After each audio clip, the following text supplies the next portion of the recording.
There's nothing that aggravates me more than the two price system that they have here in Thailand. Mosquitoes.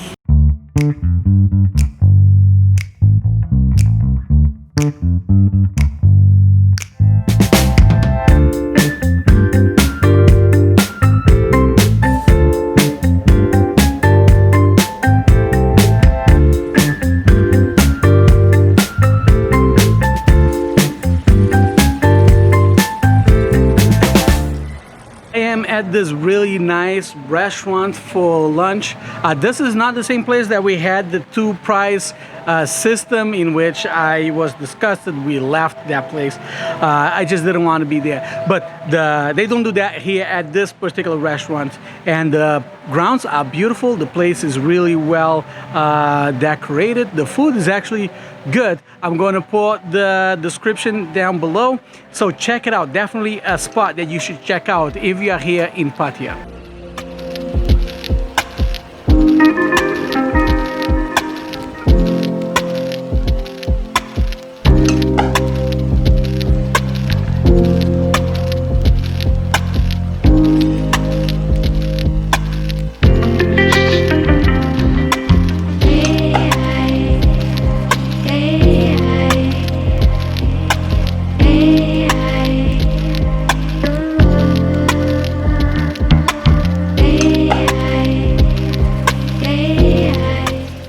There's nothing that annoys me more than the two price system in Thailand.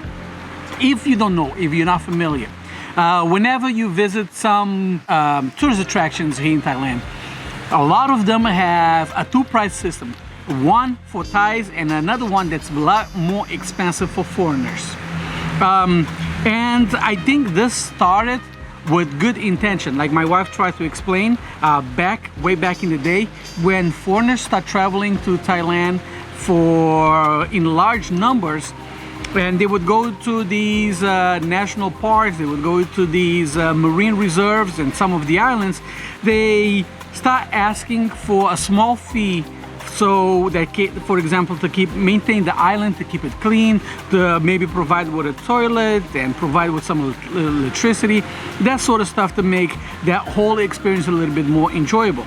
And then as the Thai middle class start getting bigger and they also start traveling, they also start going to these same places that foreigners go to, they were not willing to pay the price. Like back then, if they charged like 20 baht for you to go visit a particular island, that was a lot of money for the regular Thai. To come up with a solution, they start charging foreigners a little bit more while they charge Thais a smaller fee.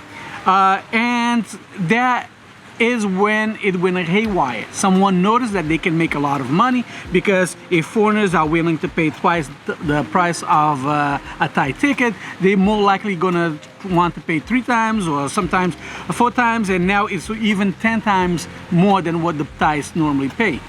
And that is really messed up, because we are not getting any special treatment for the additional money that we are paying. Like, I'm not a tourist. I've been living here in Thailand for the past 5 years.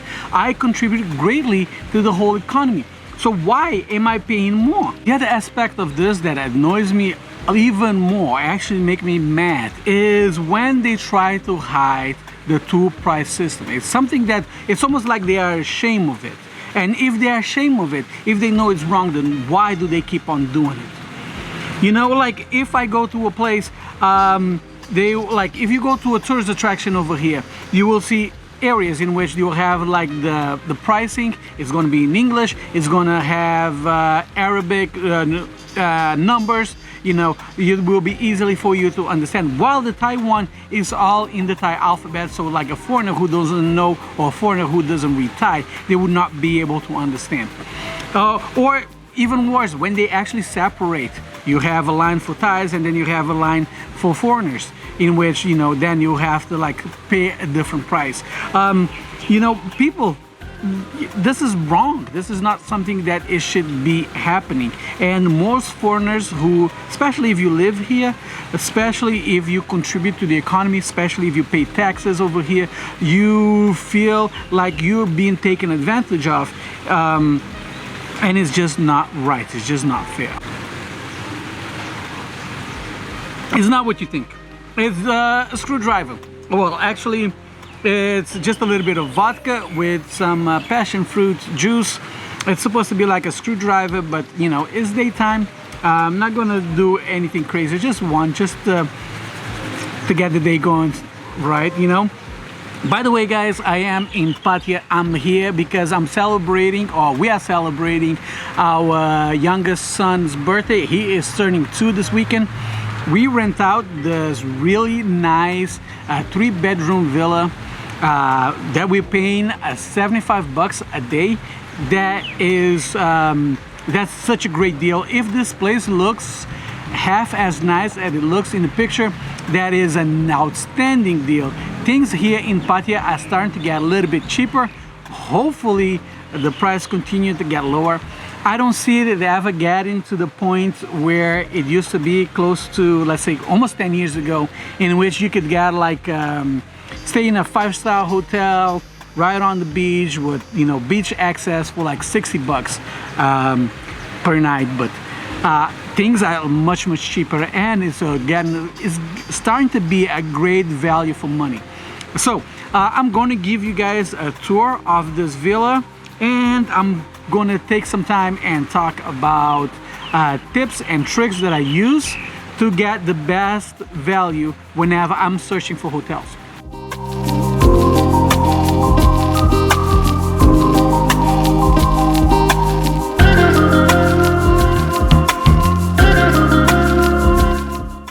Let's give you guys a tour. This is the entrance.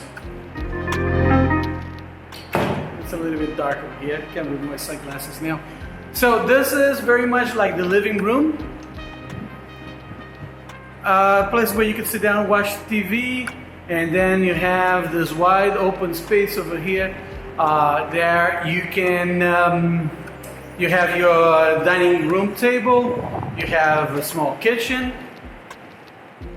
in case we decide that we want to cook or do anything else. The microwave, a small fridge.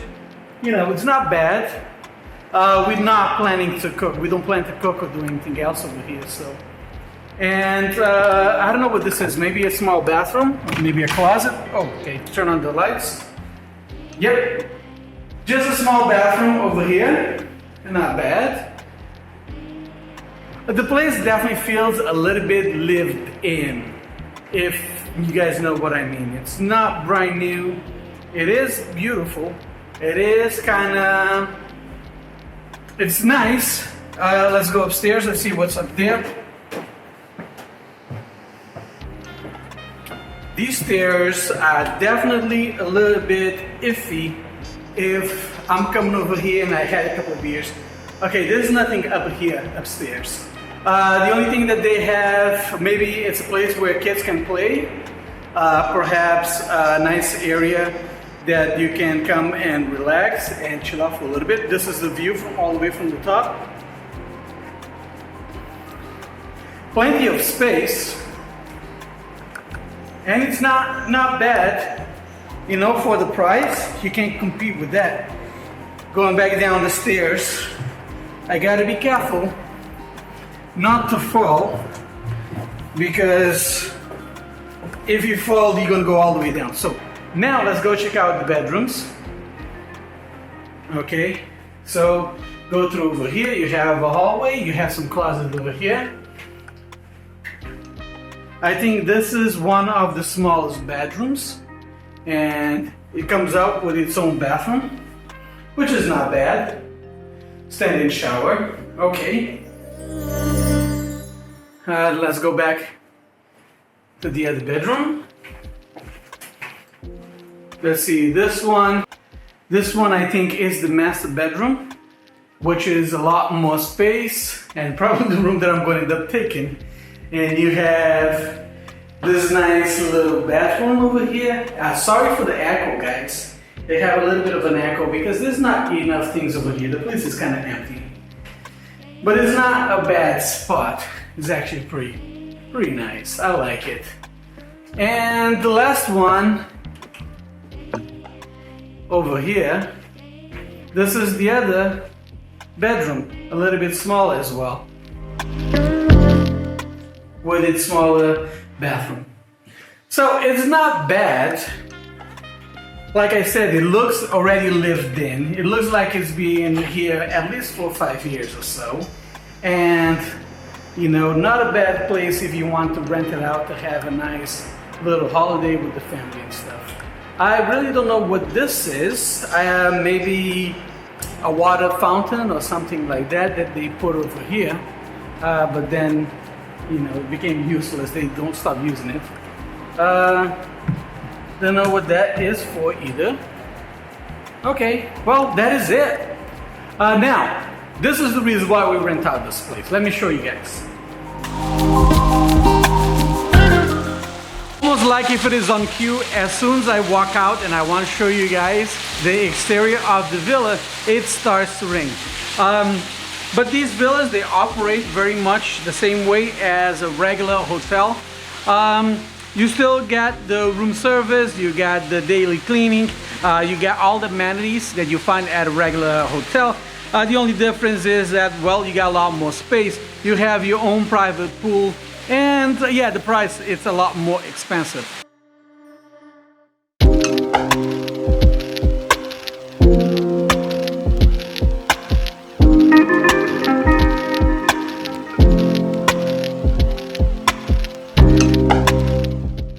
Just like that, the rain has stopped. We're back to blue skies. This is Thailand in the rainy season. If you are here at this time and you find yourself stranded, you got caught in the rain, just wait 15, 20, 30 minutes at the most, and you will be out and going about your day like it normally is. It rains every day, sometimes multiple times in the day, but it never lasts for too long. So now let's talk about some of the tips and tricks that I use to get the most of your money whenever you're searching for hotel rooms.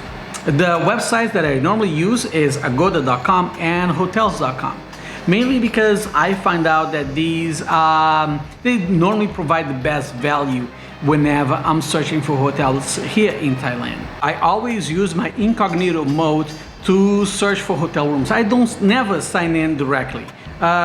Mainly is because these websites, they all have cookies, they all install cookies, and they keep track of the places that you search. So the more that you search in a particular area at a particular date, a little bit more expensive is going to get with each search.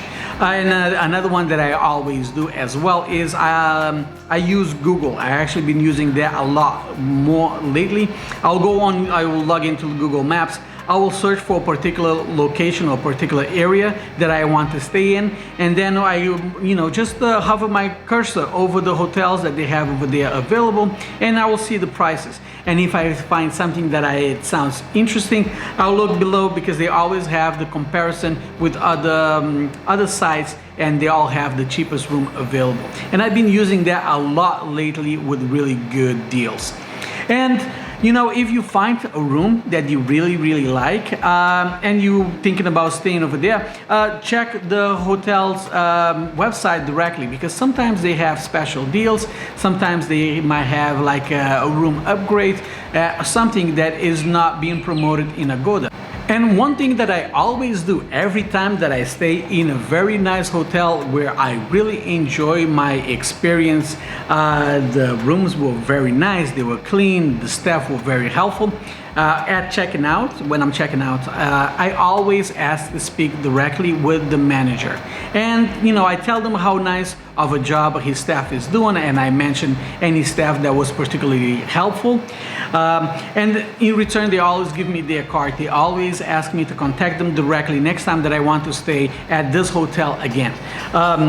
And when I do a review, I also write down the manager's name, I write down the name of whoever helped me out, and leave them a good review, because they keep track of that. The managers of the hotels, the owners, they always go and they always want to know what customers are saying about their place.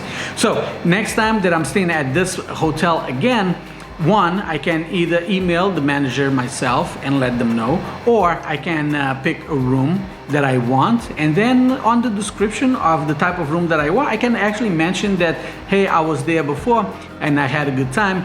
This person or this manager helped me out, and every time that I've done that, I always got a room upgrade. The only time that I did not receive a room upgrade. I actually received really good service. They let me into their executive lounge and all these extra things that was not available with the room that I had picked. So, you know, at a minimum, you're gonna get really good service because they see that you got someone who's gonna, you know, probably gonna be mentioning them by name if you don't receive a good service. So those are the tricks and tips that I use. I would like to know from you guys, is there anything else that you guys normally do? Are these things like all stuff that you already knew, or you found something new from there?